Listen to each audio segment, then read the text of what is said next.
Hi, I mentioned in an earlier video, I think, that the Catholic Church back in medieval times, and in fact still today, was against slavery.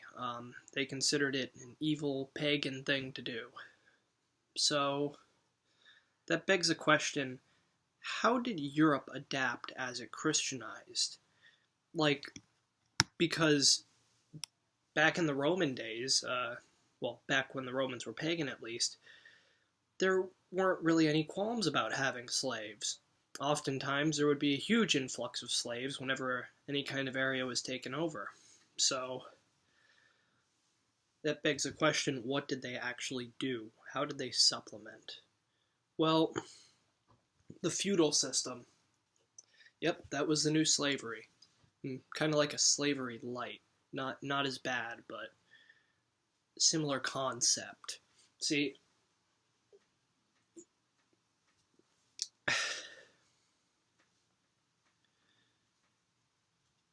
when a lord had control over a serf, or more usually a group of serfs in a village, uh, that person did not own anything except for their stomach. That was a saying back then.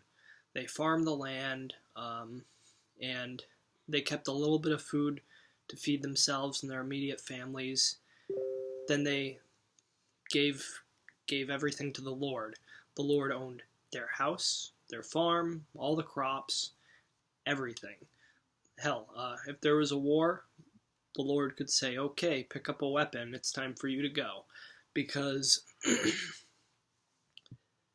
the view at the time, there was a hierarchy, and the people at the bottom owed the people above them something.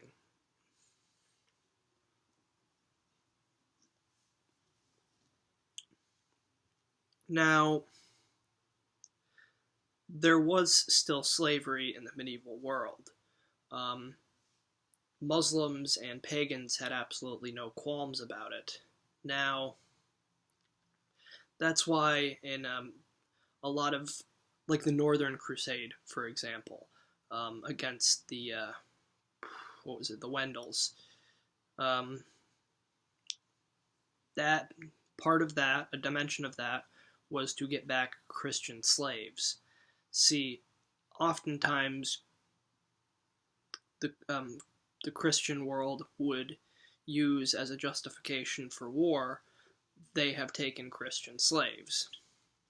And it was a pretty good rallying cry because, taking slaves, it's a fucked up thing to do. People don't like it when you take people from their group as slaves. So,